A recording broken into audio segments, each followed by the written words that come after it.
Walt Disney was a man whose leadership completely changed the world of animation, taking it from a small, little-known medium and transforming it into a form of entertainment loved by many.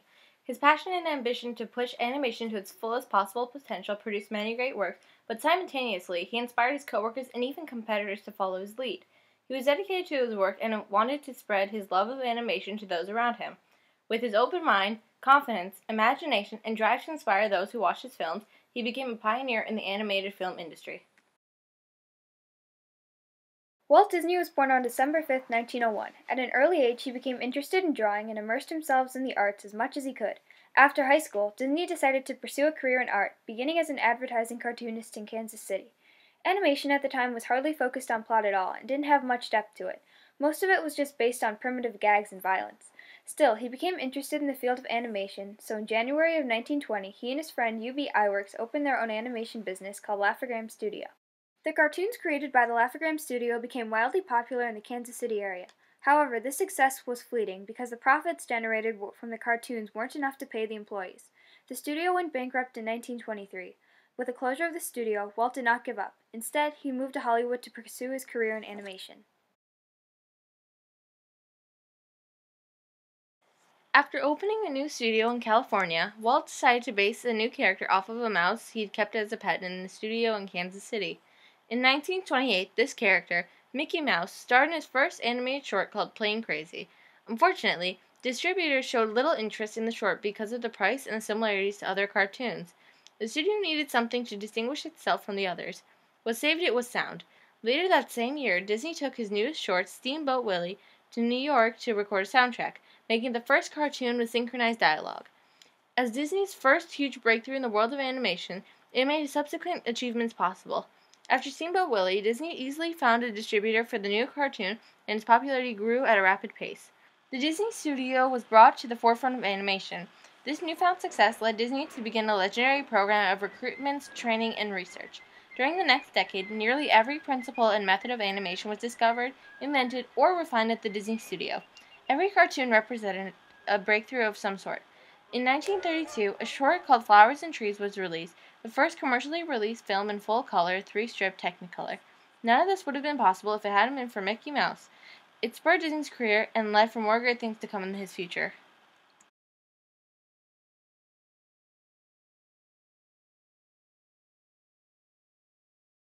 The work done by Disney on Snow White and the Seven Dwarfs in the 1930s is one of the most prominent examples of his leadership.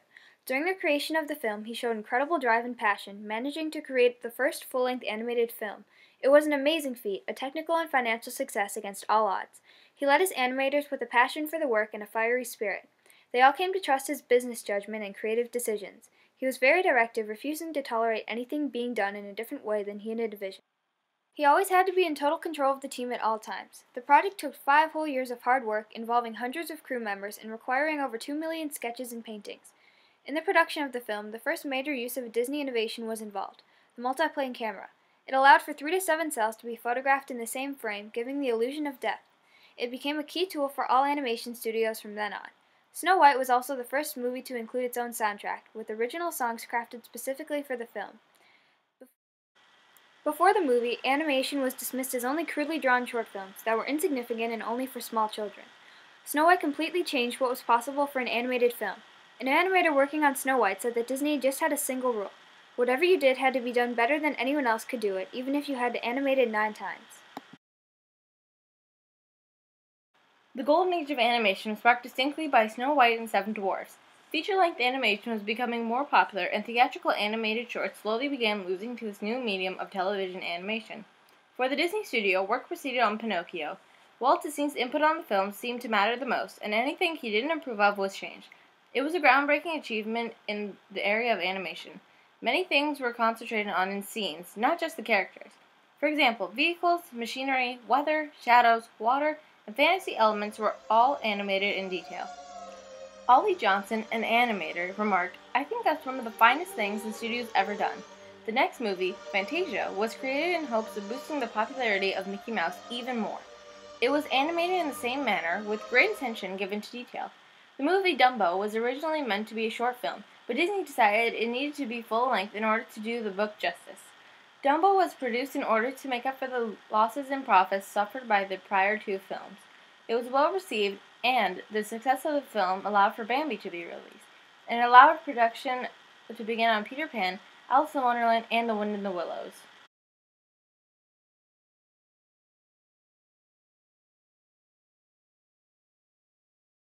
In 1940, construction was completed on the studio in Burbank, and Disney staff grew to more than 1,000 artists. However, the intervention of World War II proved to be a difficult challenge for the studio to face.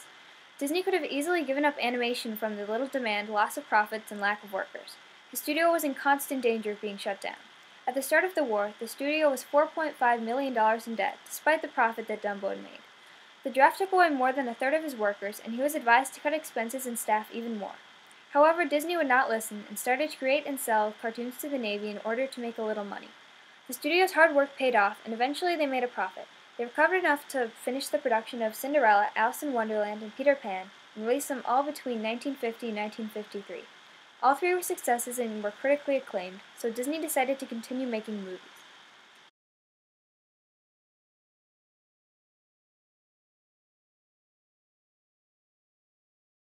The success and profits from the next three movies gave Walt the workforce he needed after the war for the next three animated features to be released: Lady and the Tramp in 1955, Sleeping Beauty in 1959, and 101 Dalmatians in 1961.